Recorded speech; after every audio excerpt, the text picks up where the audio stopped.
saudara-saudariku yang terkasih dalam Yesus Kristus. Selamat berjumpa lagi dengan saya, Pastor Stefanus Chandra, dalam Indri, Injil dan Renungan hari ini, channel renungan yang sama kita cintai ini.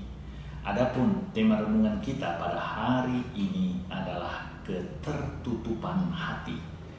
Perikopa bacaan Injil yang akan kita renungkan bersama hari ini, Jumat 30 September 2022, diambil dari Perikopa Injil Lukas pasal 10 ayat 13 sampai 16. Saya berharap kita semua membaca perikopa ini bagi bekal hidup kita hari ini.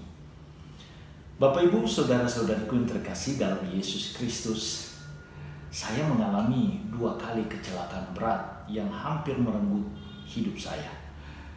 Bekas luka ada 13 jahitan di dahi saya ini mengingatkan saya akan kecelakaan tersebut dan selalu memberi 2 insight penting atau 2 nilai iman penting bagi saya. Yang pertama, kasih Allah yang menyelamatkan saya dan memberi saya kesempatan untuk hidup. Dan yang kedua, ketololan saya dalam berkendara sebelum kecelakaan tersebut. Saya melihat keselamatan dan hidup yang diberikan Allah itu sungguh-sungguh sebagai rahmat dan sebagai sikap syukur kepada Allah dan sikap tobat saya kemudian mengubah style saya dalam berkendara. Jika dulu saya tidak memperhatikan rambu-rambu lalu lintas, maka sekarang saya sangat memperhatikan rambu-rambu tersebut.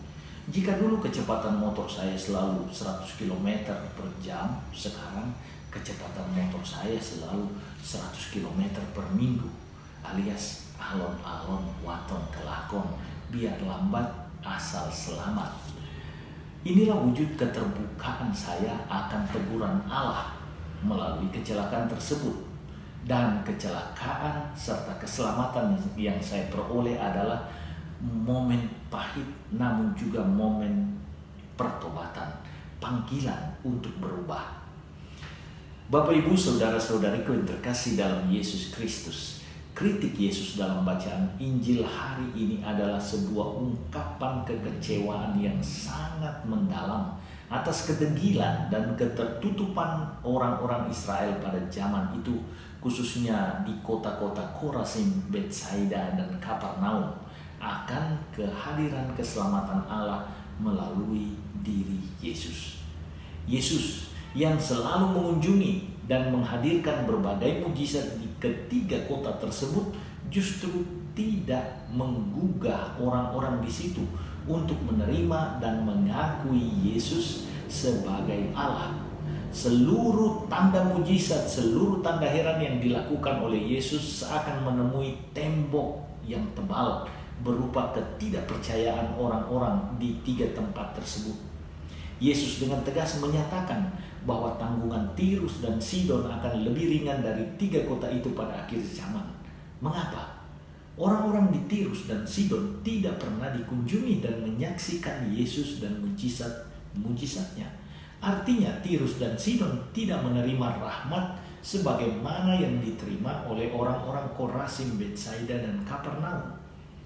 Ketidaktahuan orang Tirus dan Sidon akan Yesus anak Allah yang nyata justru meringankan hukuman mereka. Sementara orang-orang Israel di Korazim, Betsaida, dan Kapernaum yang memiliki Yesus, dikunjungi oleh Yesus, malah cuek dan mengabaikan rahmat besar di tengah-tengah mereka. Inilah pangkal kebinasaan mereka.